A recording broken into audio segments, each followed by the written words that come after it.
Welcome to a Community Keynotes special. This program was recorded live at the Fairfax County Public Schools 2015 Leadership Conference, held on the campus of George Mason University. In this program, Dr. Chris Gareis discusses performance-based assessments with an audience of instructional leaders.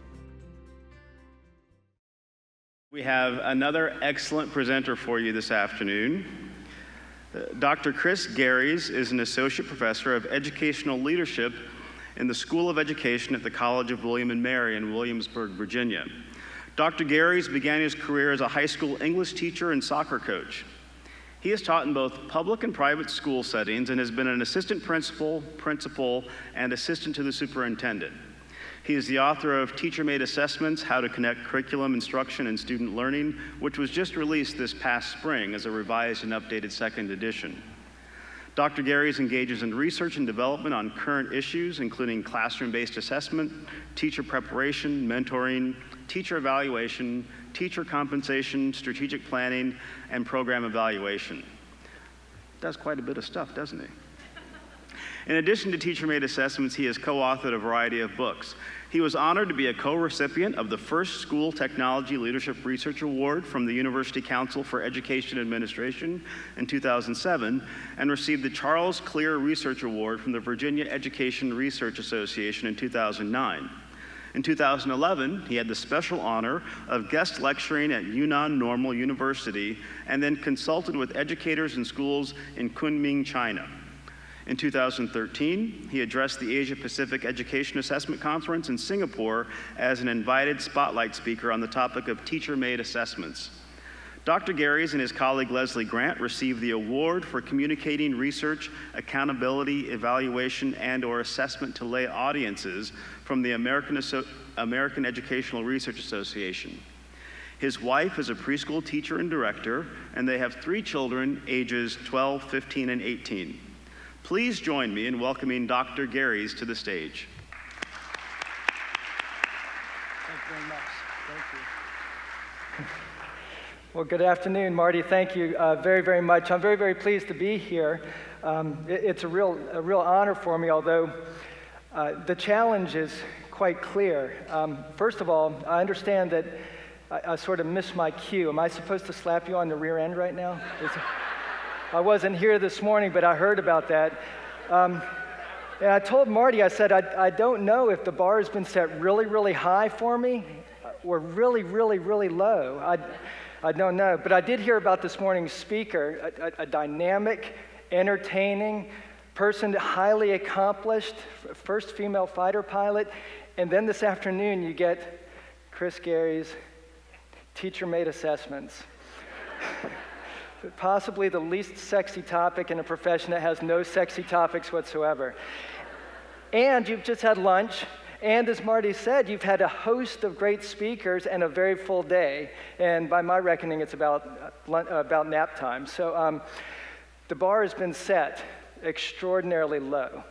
So I hope to just hop over that bar. So yeah, here's the topic, performance-based assessments. And there are some key words in there. Leading, accountability, there's another zinger, and then innovation. And innovation, hopefully, is a good and exciting word for us. My aim is this. I really have 3 key messages, and I'm going to go ahead and say them and just leave. It's these. So seize the opportunity is the first one. That's easy enough to say, I think, and to understand.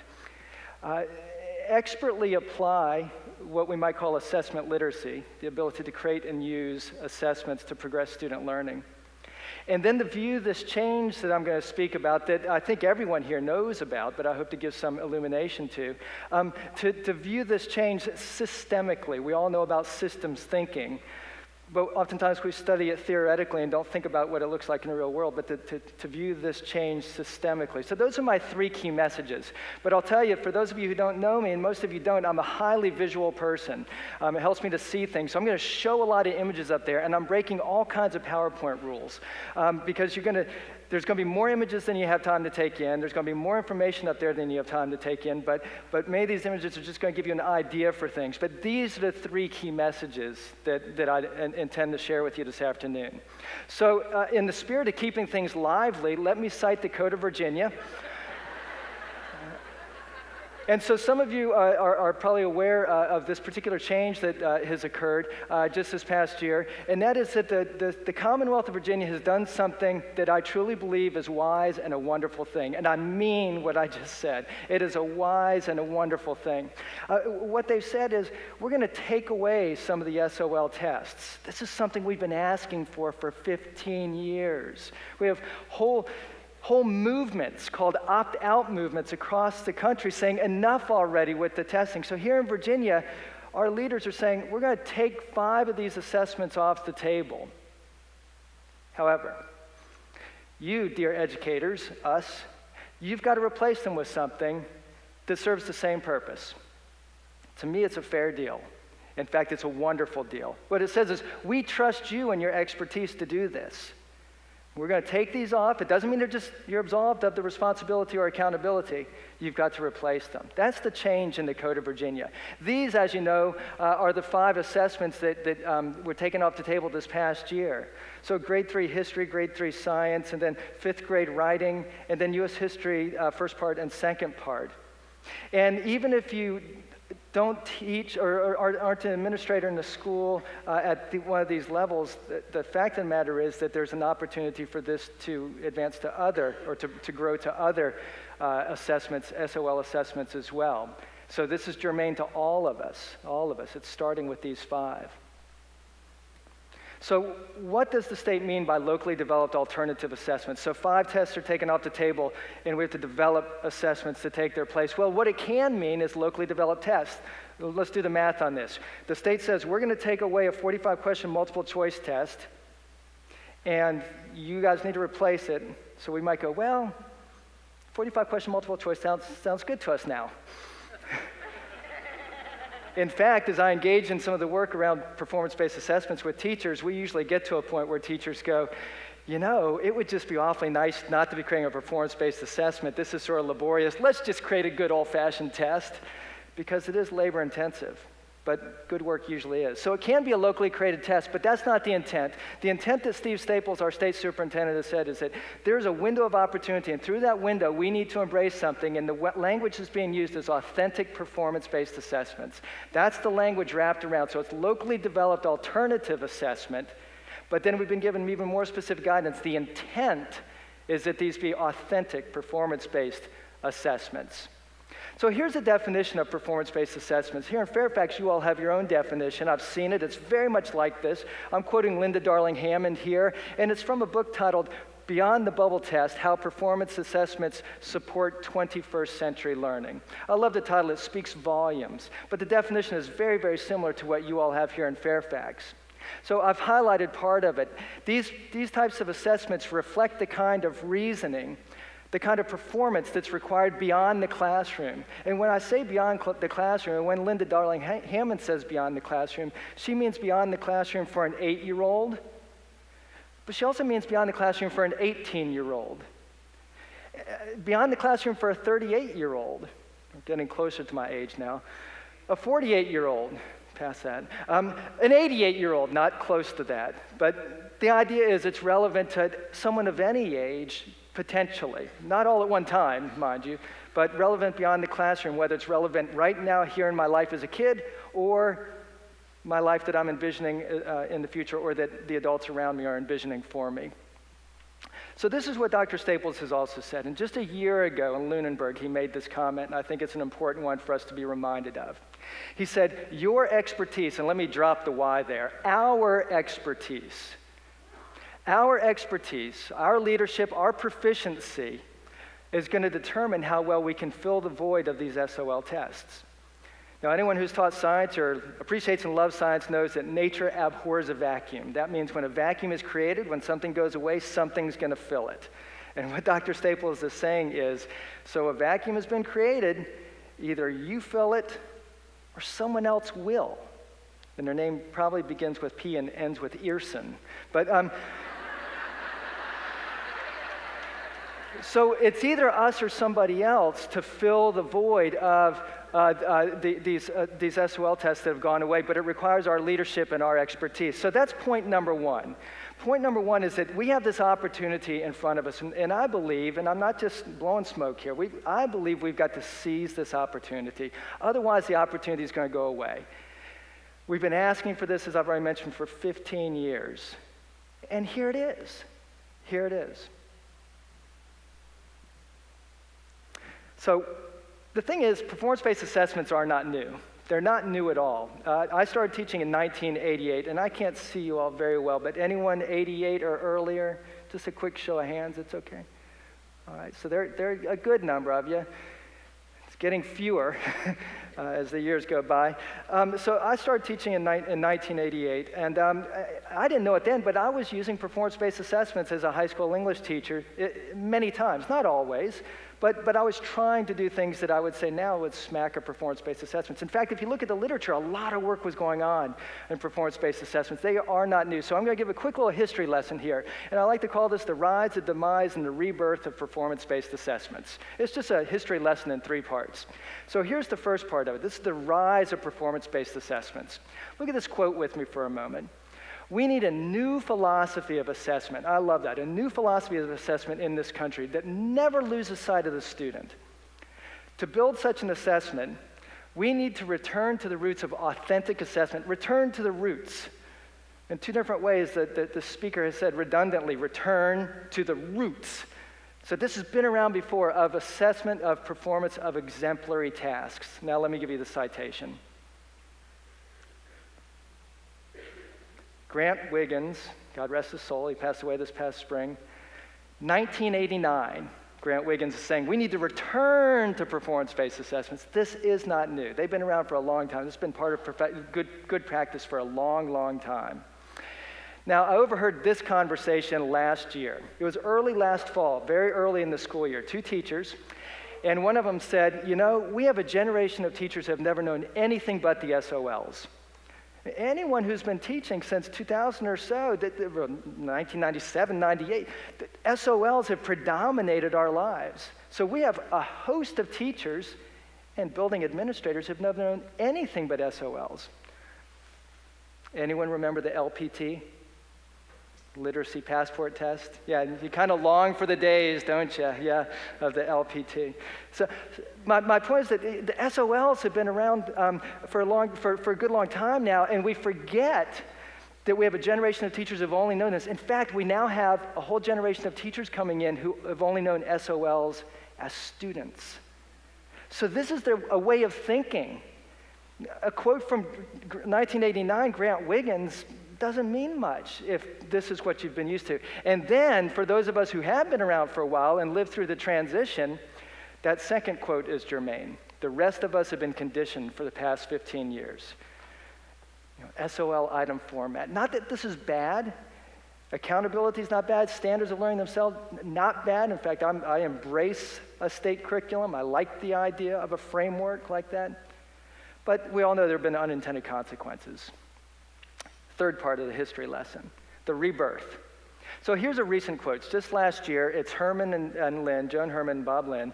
And Bob Lynn is just an amazing individual in particular. Back in 2002, he wrote an article where he said, "No child left behind cannot be achieved." And he statistically proved that the goal of No Child Left Behind it couldn't be accomplished. The goal being 100% proficiency of all students by the year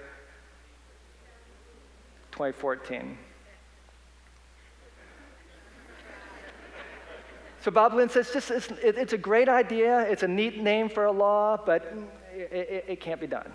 So let's be real here. But this is what Bob Lynn and Joan Herman said just last year in Ed Leadership.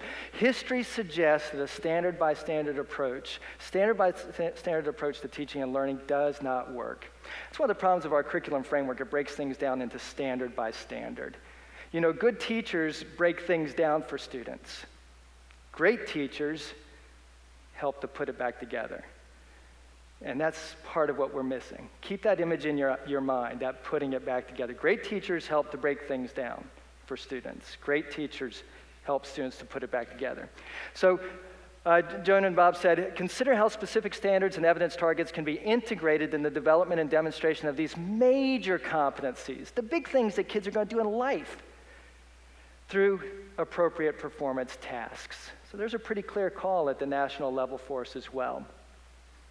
So how were performance-based assessments in 2015 different from performance-based assessments, say, in the early 90s, 1989, 1988? Well, here's how they're different. We know a lot about performance-based assessments as a profession. Many of us have used them for a very, very long time. However, what's different is we're in an era of a standards-based curriculum and an era of accountability. When I started teaching, I did not have a standards-based curriculum, and the only accountability I had as a high school English teacher was to parents and kids. That's how accountability was essentially defined. So that's what's different. So we've got to bring these two streams together, accountability and learning. So second key idea that I want to share today is this. Performance-based assessments need to be of high quality. If they're going to replace a test that we would expect to be valid and reliable, we've got to replace it with something else that's valid and reliable. But the other thing about performance-based assessments is they have the potential to be engaging and to be meaningful, authentic. So we need to keep that in mind. And this is where it comes to understanding, having what we might call assessment literacy, having an understanding of how assessment works. Now, with regard to accountability, there are some decisions that school divisions across the state have to make. These are a few of the key decisions in order to replace SOL tests with locally developed performance-based assessments. I'm not going to go through all of them, but you can see some of them deciding, for example, are we going to do school-based performance-based assessments or division-wide performance-based assessments? Are we going to allow for interdisciplinary performance-based assessments, the fourth item up there? The last one I want to note is how are we going to substantiate and verify our performance-based assessments? And I have quotes on there because that's the direction from the Department of Education. School divisions are required to create performance-based assessments, but they must be substantiated and verified. What that means is that they must be validated. They must be valid, they must be reliable. And we need to now provide the evidence, the indication of that. And one way you provide evidence of validity is by knowing a process for creating a more valid assessment and then following that process, having fidelity to that process. That's one way of indicating validity.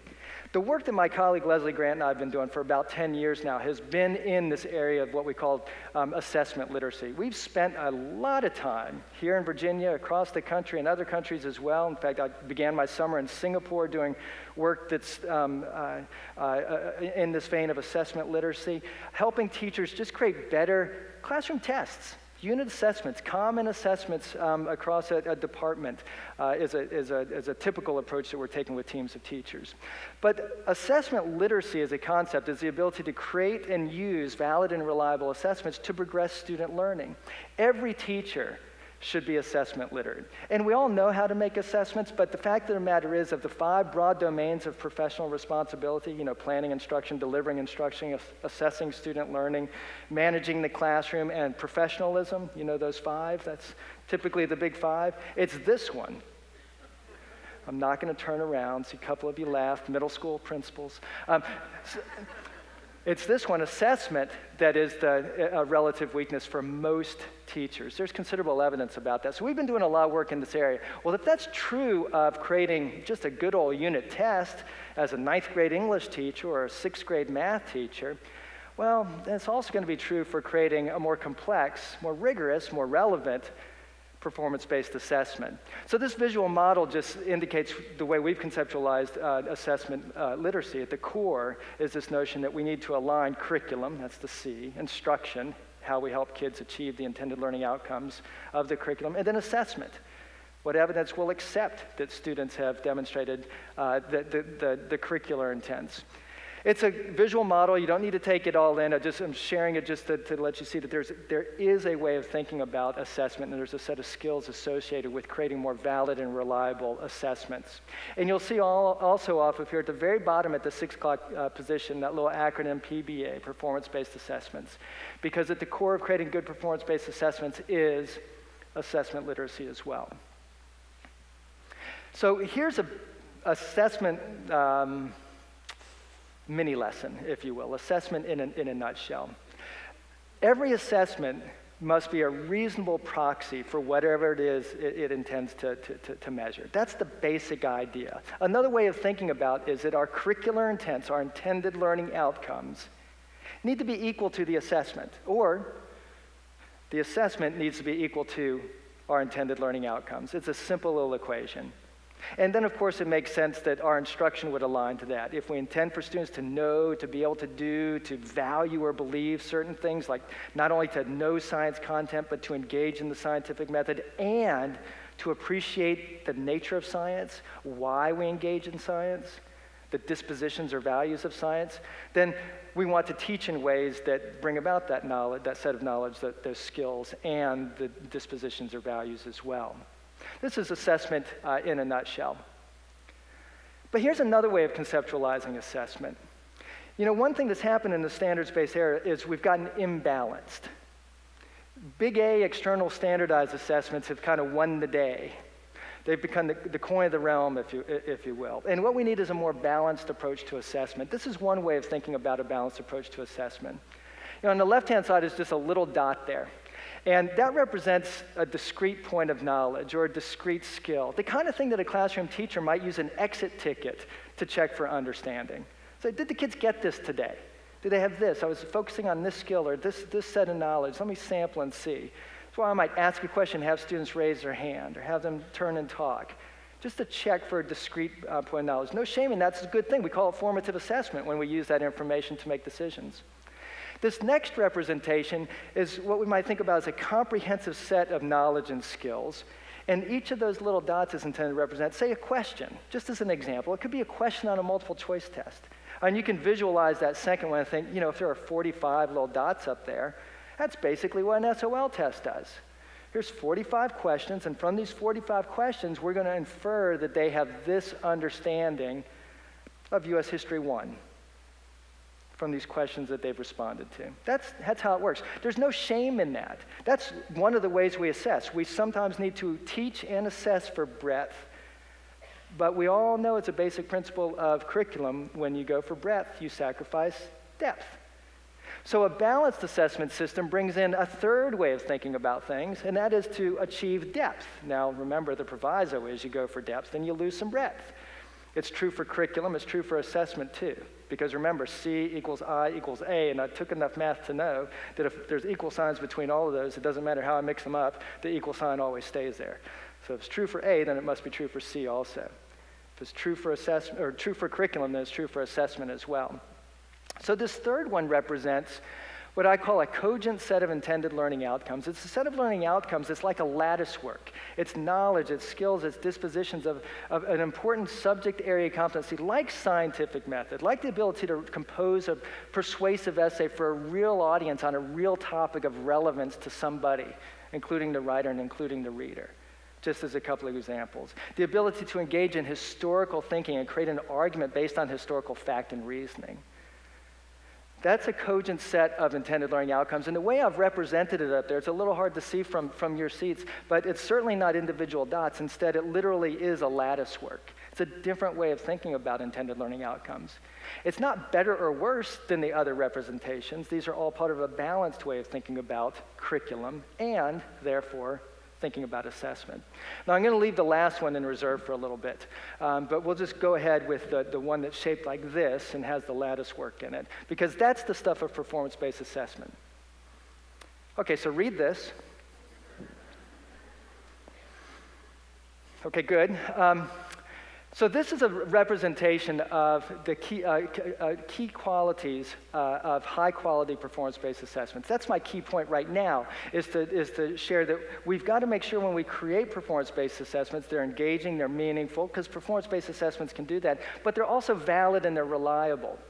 So you all are experienced educators. You've got a lot of knowledge in your head, but lots of times what we have a hard time doing is sort of holding it all together. So in the heat of battle, like in a curriculum planning meeting or an assessment development meeting, we can think, okay, let's keep our eye on the big idea. What's the model here? What's the structure we're going for? What are the key elements we need to keep in mind? Because then we got to get into the details. And so this is just a way of thinking about that. I'm going to give a more simplified version. This is the same thing, just as an easier to visually digest version of it. And you'll see there are essentially 5 key elements to a performance-based assessment. It begins at the 12 o'clock position where every assessment development begins. 12 o'clock position where every assessment development effort begins, and that's articulating and unpacking a set of intended learning outcomes. Your curriculum.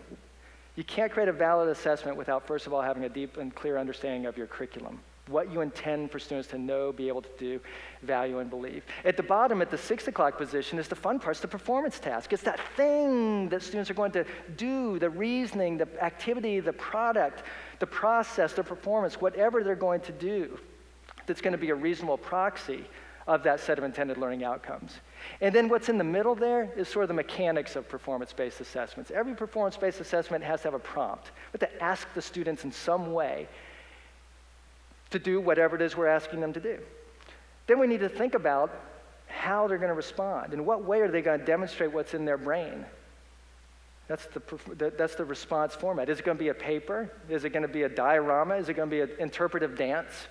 Which I'm not going to do right now. And then we need to think about performance criteria, of course. What's our standard for success? What does success look like? What does getting to success look like? So this is a way of thinking about performance-based assessments. And when we work with teachers and when we engage in the work of performance-based assessments, and by we, I mean all of us when we do this work, we've got to keep these elements in mind, because otherwise what we sometimes do, what I see happen many times, is we go, oh, good, we get to do performance-based assessments again? Back in 1995, I used to have this thing that I used to do. And here it is. And can't we just do this? Well, we can. What we need to then do is view it through this lens and take that idea that may have all kinds of merit to it in terms of engagement and fun and relevance, but then we need to make sure it's technically adequate, it's valid and reliable. Stay tuned for more community keynotes, performance-based assessments with Dr. Chris Gareis after this. No matter who you are or what you do, you can get Fairfax County Public Schools emergency messages on www.fcps.edu, FCPS Channel 21, Facebook, Twitter, local radio and TV, even on your email through Keep in Touch. No matter who you are, get the facts. Go to the source, Fairfax County Public Schools. The new FCPS mobile app, a whole new way to stay connected to your schools. Find school system news, calendars, and alerts. Get customized news and updates from the individual schools you choose to follow. The free FCPS mobile app. Android users find it at Google Play. iPhone users get it at Apple's App Store. Stay connected. Get the FCPS mobile app now. The power of partnership can lead to greatness. Partner with Fairfax County Public Schools and help ensure that today's students learn the skills needed for tomorrow's careers. To begin, go to the Partnership Starter at fcps.edu. A great partnership. Fairfax County Public Schools and you.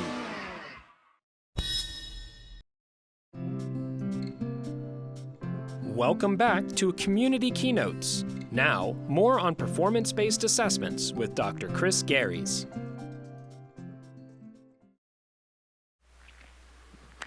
So, you may remember this quote there at the top. History suggests that a standard-by-standard approach to teaching and learning does not work. Herman and Lynn said that. Let me just illustrate what things look like if we stick to a standard-by-standard approach to teaching and learning, with apologies to the 4 or 5 people who may have had this lesson before. If you'll play along with me, I'm going to be a 3rd grade teacher, and I'd like you all to be my 3rd grade students. Thank you. I can see you, so thank you for nodding. I'm going to infer, since you're nodding your head, that everyone else is nodding their head and not nodding off. So if this is my conceptualization of the curriculum, if I look at the curriculum framework and look at this and go, okay, I'm supposed to be teaching different sources of energy, energy from the sun, sources of renewable energy, sources of non-renewable energy. Students are to analyze and understand, or investigate and understand. By the way, in the science curriculum, many of us know, every single standard in the science curriculum, K-12 begins, the student will investigate and understand. And so what happens sometimes is, say, an elementary teacher who doesn't love science, and we all love different things, just doesn't love science, those verbs begin to have no meaning because they just show up again and again. What do they mean? But in any case, if I look at this, I go, okay, this is what my students are supposed to know and be able to do. And I'm going to take a standard-by-standard approach to teaching and learning. Then this is what instruction looks like. Okay, class, good to see you. So today our topic is renewable and non-renewable resources. I'm going to give you the lesson here, so pay close attention. So there are two types of resources out there in the world. There are renewable resources and there are non-renewable resources. Now, renewable resources, they're good resources. They're wonderful because the thing about renewable resources is if you use them, they come back. They come back. It's like magic. It's not exactly magic, but it's kind of like magic. You'll learn about that later. So all you need to know right now is renewable resources, good. They come back if you use them. Here are three major types of renewable resources: sunlight, wind, and water. Say them with me. Sunlight, wind, and water. Great. Now there's another type of resource. It's called non-renewable resource. Non-renewable resource, bad. The thing about non-renewable resources, you use them, they go away. They never come back. I mean, they do come back, but you need to have lots of dead dinosaurs and plant life and stuff like that, and eons of time have to pass, and you'll never see them in your lifetime. I'll certainly never see them in mine. The thing is, non-renewable resources, you use them, they go away. There are three major examples of non-renewable resources: coal, oil, natural gas. Say them with me. Coal, oil, natural gas. Great, you ready for the test? Good.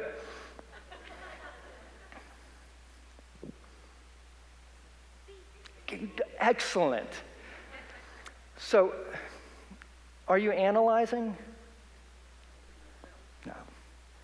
Are you demonstrating an understanding? Nah, take out Bloom's taxonomy. I'm recalling, I'm remembering something you just told me. It's the right content, but the cognitive level is off. We'll use a technology-enhanced item.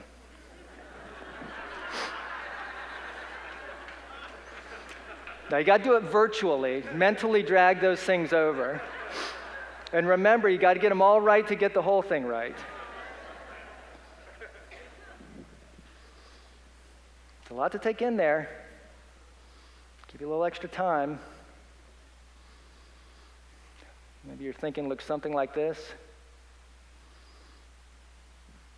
Good. Some of you got tripped up by the little one in the lower right-hand corner.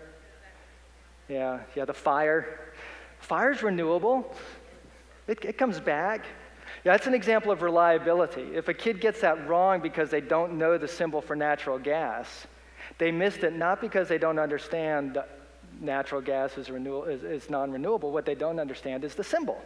That's an example of an unreliable item. It decreases the reliability of the item. We can't depend on a result as much because there's an error in the construction of the item that if we just spotted it and fixed it, it'd be a more dependable indication of what a student actually knows. Now think about it. If that's true for one technology-enhanced item, that's a pretty benign little thing there. But that's true for one little technology-enhanced item. Think about all the rich opportunity there is to really mess up a performance-based assessment. And you got to think about reliability issues too, just like you got to think about validity issues. We have concerns about the validity of this question, not because of the content, but because we're still not analyzing. We're still not analyzing, and that's the intent of the curriculum, is to analyze. I don't think we're really even demonstrating understanding. I think we're still recalling. We just get to move things. So I'm not disparaging technology-enhanced items. I'm not disparaging SOLs, and I'm not disparaging multiple choice. As I've already shared, they all have their role. But we know how validity and reliability apply to those. We got to think about validity and reliability with performance-based assessments as well. So if we just look at the top there and look at the standard, that doesn't tell us enough about what students should know and be able to do and to value or believe. And as you all know, we got to go deeper into the curriculum framework, especially if someone doesn't have the content area expertise that they might need to truly understand the nature of science themselves as teachers. This is a particular challenge for elementary, as I've said, because many times we're teaching multiple subject areas and don't love them all equally. Or folks are divvying up planning responsibilities, and so what I teach is what someone else gave me. So I may not understand it deeply and richly. So on the right-hand side, you'll see I've circled a number of verbs that give us a clearer indication of what the cognitive intent is. There are even words up there, there's content that shows up in the curriculum framework that's not in the standard. My point is we need to have a cogent set of intended learning outcomes, a lattice work of intended learning outcomes. And if you look at the last one on the right-hand side, what it says is design a basic investigation to determine the effects of sunlight. Design an investigation. That's science. That's science. Now, it's third grade design of an investigation. It can be a highly scaffolded experience, but that's the intent. The other thing is that there's little old standard 3.1, which is the scientific method standard, which brings to light what it is to be a scientist, to act like a scientist, to engage in the process of science as an 8-year-old. And so here we have things like make observations, use measurements, question, formulate hypotheses, gather data, draw inferences. Wow. Now we're putting some wheels on that word investigate. This is what it looks like. But we can't do all of that in one lesson or even one unit. There's A through M. That's 13 different intended learning outcomes up there. So what we need to do as classroom teachers is to think about curriculum depth. So think about this scenario. Start of the school year and then winter break with Insight, and a group of teachers, third grade teachers get together and say, okay, we're going to plan out, let's say, 7 units. These are our content-based units. And then what we need to decide is how we're going to weave in the scientific method into here. So in this example of 3.11, which is the renewable and non-renewable resources unit, you can see that this group of teachers might say, we're going to focus in on those scientific investigation skills that were highlighted on the previous screen. This is a key part of creating a performance-based assessment, is finding those areas of depth and cogency. Finding those areas of depth and cogency. That means moving away from a standard-by-standard approach to teaching and learning. By the way, I sometimes share this slide, and I've had people say to me, oh, Chris, but you've got 3.11 up there, and I happen to know that's at the end of the third grade curriculum. That should say May, not December. And I remind people, this is a framework. We get to use the framework as we nod. It was never intended to be taught in a linear fashion that way. We still need to do the work of conceptualizing how we're going to organize what students are to know and be able to do and value. But this is the work that we need to do, and one of the unintended consequences of the standards-based movement. So the work we've been doing has focused on things like helping teachers create better assessments, like good old multiple choice assessments to get at the things that can be assessed. This is that same unit mapped onto something called a table of specifications, a kind of blueprint. We help teachers learn how to use this very simple but profound tool. And then you'll see that those scientific investigation skills, well, that's the stuff of performance-based assessment. That's the stuff of performance-based assessment. And you'll see that looking at Bloom's taxonomy across the top, most of those intended learning outcomes are higher level intended learning outcomes, and they're the same intended learning outcomes that past versions of the SOL test simply cannot assess. And the state's very forthright about that. There are important intended learning outcomes in the curriculum that cannot be assessed. So now we have this opportunity to assess things that we know are important and that the state was never assessing in the first place. Here's another example.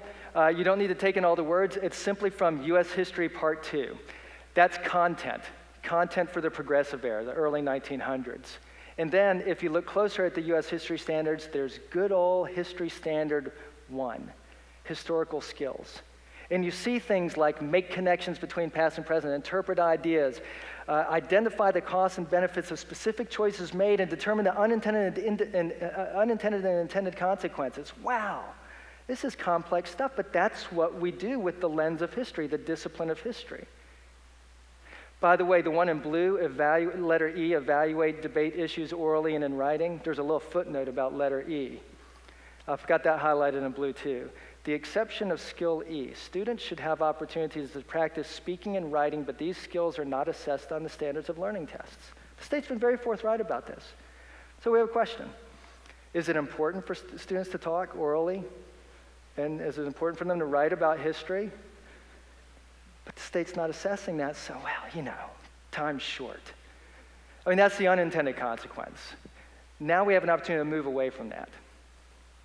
Here's another example. This is third grade history. You know, the history standards have changed. The curriculum framework has changed. And now those historical skills have been embedded into third grade, second grade, first grade, and kindergarten. So now we have an opportunity to vertically do this, to integrate skills in. So even though the content is ancient civilizations, the fact of the matter is that we have skills in the third grade curriculum that are things like using geographic information, interpreting, comparing, contrasting, determining relationships, using decision-making skills. This is higher order thinking. It's the stuff of performance-based assessments. Everything I'm saying has everything to do with curriculum, intended learning outcomes. I know I'm supposed to be here talking about assessment, but you can't create a valid assessment without first of all thinking about your curriculum very, very clearly. And a standard by standard approach does not work. And so we need to take this sort of approach where we're blending in the subject area competencies with the subject area content and blending those into a cogent set of intended learning outcomes. So good assessment work begins with good curriculum work. So here's that visual representation again, and now I'm going to quickly share with you, really quickly share with you the other key elements of performance-based assessment. So performance task. The thing about performance task is we always need to balance two things. We need to balance authenticity and engagement. They're not always the same. One caution I give is this. Sometimes when we're authentic, well, we can be a little too authentic.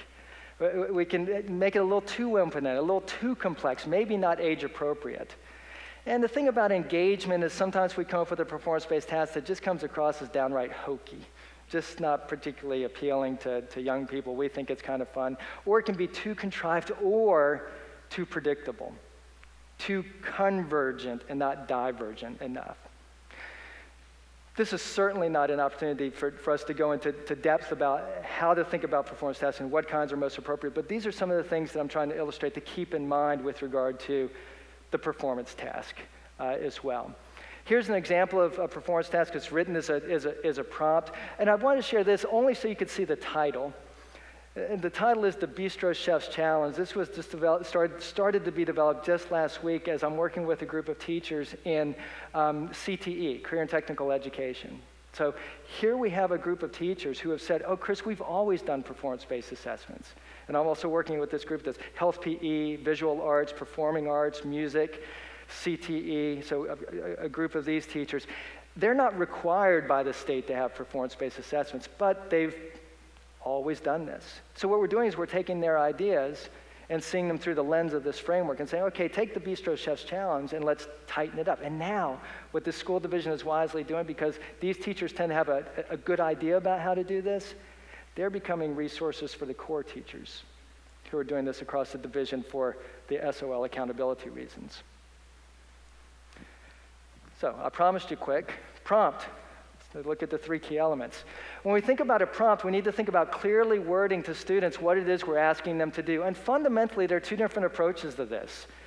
When we ask students to do something in a performance-based assessment, we can ask them in a scenario-based format that many of us are very familiar with and very comfortable with, and that seems to be what we think about. But it can also be an academic prompt as well. Here's an example of an academic prompt. It's really straightforward. A scientist wants to determine the best type of soil for growing a plant. She or he has two soil types available, soil A and soil B. Design an experiment. That's academic. The scenario is just wee little. There's nothing great or glorious about it, but it's real. You know, it's science. Here's the same prompt in a scenario base. You don't need to read the whole thing. What I'll do is I'll highlight a few key elements up here. There's a role that the students have. They're an agronomist or a food scientist. There's a scenario they're giving. They're trying to bring a seed to market, bring a seed to be used in food production. This is something that agronomists and food scientists really do. They have a task, which is to create an experiment to decide how best to grow this seed. And the audience is the supervisor at the company. The company has a name, it's Greenco Foods. And then there's a response format. The teachers are creating a template that has all the elements of a design of an experimental design. So the kids don't have to think about the form to put this in. The form is given to them. They need to do the thinking to go into the form. So this is an example of a scenario-based. Now, if you have a STEM initiative is basically this. Let's help kids think about how science, technology, engineering, and math is used beyond the classroom. That's a STEM initiative in a nutshell. One way to do that is to say, You're a scientist. In fact, you're not just a generic scientist, you're an agronomist. I know it's not in the framework. The word agronomist I don't think shows up anywhere in the curriculum framework. I don't care. It's the word we use. Teach the third graders the word. Right, there it is, food scientist, same thing. And then we've got a scenario. So now that's STEM-based education integrated into a performance-based assessment. They're both equally good. I like this one because it's clean, it's quick, it's efficient. I like this one because for a lot of students, but not all, it can be engaging, more motivating, and more structured for them. Response format. So how are the students going to show their thinking? On a previous example, the way they show their thinking is on a template that's been developed by the teachers. There are other things to think about. You know, in my discipline in English, sometimes the response format is the intended learning outcome. If I want students to write a persuasive essay, then the format is a persuasive essay. So they're one and the same. But I'm working with a group of teachers who are creating a trade agreement. The students are to create a trade agreement between ancient civilizations as a way of demonstrating their understanding of the cultural, political, geographic influences in third grade history. It's not anywhere in the curriculum framework that students are supposed to learn how to write a trade agreement. But that's what they've come up with for the scenario. And so the teachers are going to highly scaffold that. They even got to the point where they said, we're going to cut out paper bags from the grocery store, and we'll even do scorch marks, but we'll do it, not have the kids do that, and make them look like, teach them how to roll scrolls. We'll even wax them sealed shut. But that's not what they're grading, and that's not the focus of it. That's the fun engagement part of it. What they're looking for is the content of the trade agreement. And so they're structuring that because they want to see the kids thinking. So we need to think, is the format an intended learning outcome itself, like a persuasive essay, or is it just a convenient, fun, engaging way to have students represent their thinking? Or is it somewhere in between, like your classic science fair trifold backboard, which is sort of the format, an intended learning outcome, but it's sort of just a convenient way for students to demonstrate their thinking? We need to think clearly about the format because a very typical mistake in performance-based assessments is to grade the scroll. Get the idea? Grade the scroll. That's not what we want to do. Performance criteria. You know about these. They can look like this. A complex analytic rubric. This is actually a pretty good one. It's for a middle school history unit. And what I want to point out about it is that on the left-hand side, there are 4 sets of criteria that have everything to do with historical content, historical reasoning. And there are 2 more at the bottom that have everything to do with writing. So this is interdisciplinary. It's an opportunity to bring these 2 together. But what's also carefully done is that the gradations, in other words, how a score is converted into a summative score, how that's done does not imbalance the writing so that the writing takes over the historical thinking. Because at the end of the day, this is to demonstrate historical thinking. So when we create a rubric, we've got to think about these kind of things, the gradations, and at the bottom, the grading scheme, the operational definitions. This is not a rubric writing workshop, but these are things we know. And by the way, we know that not every rubric has to look like this. A rubric can look like a checklist, actually. This is one very recently being developed for second grade music. And it's a checklist because it's developmentally appropriate to use a checklist with students in the early grades. Are they getting there or not? We're not looking at fine points of gradation. So they can look like that, our performance criteria. So the big idea, the second key message is this, that we want to make sure that our performance-based assessments are valid, reliable, meaningful, and engaging. And to do that, we need to have a conceptual understanding of what the key elements of a performance-based assessment are. So we can think about it that way, or we can think about it in a more complex way, like that model. The fact of the matter is that that's true. It's just a lot to take in right now on this Wednesday afternoon, and certainly don't have the time to do that. But there's technical understanding that we need to have about performance-based assessments. I want to remind you, creating a valid assessment begins with understanding our curriculum deeply and richly. That's where it fundamentally begins. And just so you know, I didn't start out in assessment. My first love is curriculum. And when I started to think about assessment as just another manifestation of curriculum, I started to like assessment a whole lot more. I think about it that way and not as some necessary evil that has to happen after instruction. Here's my third and final key idea. Designing, developing, using performance-based assessments necessitates systemic change. There are a few ways that it necessitates systemic change. The state says it this way. The state says, this initiative is to eliminate some of the SOL tests, but there's a little hint of a promise there. As I already mentioned, if we do well with these 5, others may go too. Wow. That's a good and a joyful thing. So that's the intent. So we need to think systemically of we need to do well because it may get us more of what we want. A second key idea about systems thinking is that this is not being left to a group of experts. The idea is that the experts should be teachers and the teachers are focusing on instruction as well. Because here's another idea. You can't create a valid assessment without first of all thinking about curriculum, and it's almost impossible to talk about curriculum and assessment without at some point talking about instruction. In fact, when you change assessment and it doesn't look like little dots but it starts to look like a lattice work, then teaching stops looking less like little dots and starts to look like a lattice work. That's systems thinking also, seeing how C, I, and A, curriculum instruction and assessment, are all 3 manifestations of the same thing. And when you change one, it pushes on change in another. Just like we saw with the SOL tests. Change the test, and what happened? Instruction changed, not always for the better. And the last point, this is an opportunity to engage in innovation. So here's a little systems thinking. You all are an auditorium full of instructional leaders. That term is always a misnomer to me, instructional leaders, because actually we're not instructional leaders. Actually what we are is instructional leaders and assessment leaders. We've got to be. It's part of the system. So instructional leadership is really an uber term, a large term, umbrella term for other types of leadership. So this initiative is an instructional leadership initiative, but it also requires some degree of assessment leadership from us as well as educational leaders. As I just mentioned, if we change assessment, we start to change instruction, and it begins with curriculum leadership. We need to understand that our curriculum cannot only be broad and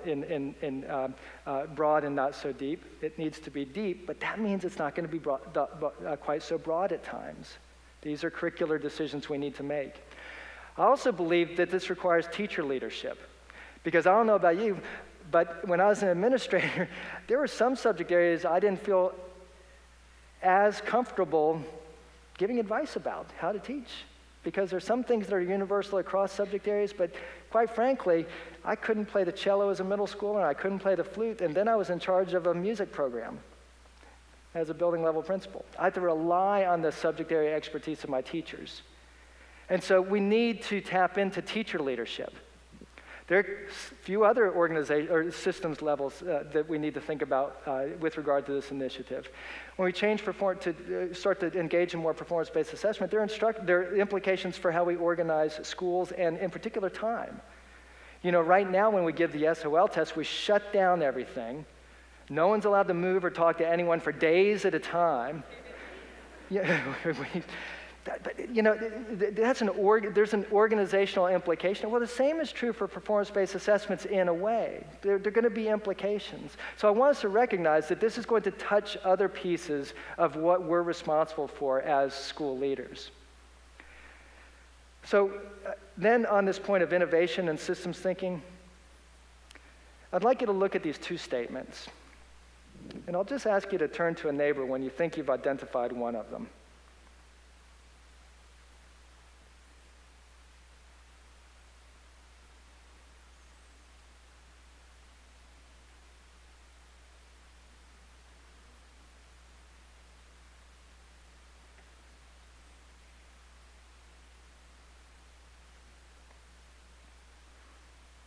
I hope one of them looks familiar to you. So one comes from you all, and one is the National Educational Mission Statement for Singapore. If you follow the international comparisons, Singapore is at the top of the charts, consistently at the top of the charts. I want you to see who your neighbors are, the kind of work that you're engaged in, and the kind of work that other progressive, innovative school systems are engaged in as well. It's amazing how similar your portrait of a graduate is to Singapore's portrait of a graduate. So when we think about a portrait of a graduate, when you think about a portrait of a graduate, I think we should recognize that we're looking at this shape on the right-hand side. I'm making a case that we need a balanced approach to assessment. I have no problem with the second visual there, the sort of multiple choice sampling sort of effect. In fact, the last 10 years I've spent a lot of time working on those kinds of assessments. I'm thrilled to be working on the lattice work, narrower but deeper performance-based assessments and conceptualization of curriculum. But that last one on the right really is what it's all about. That's the portrait of a graduate. It's the great Western ideal of education, liberal arts ideal. The idea is, let's teach kids how to look at the world through the lens of science, and then look at the world through the lens of historical study, and then look through the world through the lens of mathematics, and then look at the world through the lens of literature, like fiction and nonfiction. Fiction being the lie that tells the truth. I just have to give a little plug to my discipline. Through the lens of art and performance, marketing, CAD drawing. Let's look at the lens through these different academic disciplines. Let's teach students how to do this, because we don't know how it's going to mash up in their individual lives. That's the liberal arts ideal. It's hard to define, but we all know it's really important. In the assessment world, that type of assessment, because remember the title of the slide is grain, size, and shape of curriculum and assessment. That kind of assessment is typically called a capstone assessment. And that's another important part of a balanced assessment system. Right now our focus is on the third one. I want us to be aware when we're thinking about innovation and meaning, be aware of that last representation as well. When we change assessment, we change instruction, and then we change the meaning of learning outcomes for students. I've got a niece and a nephew in your school division. Well, the niece isn't in there yet, but she'll be there very, very soon. And my nephew just started. I think about them when I'm speaking with you today. Do great by them. Thank you for having me here today. I appreciate it.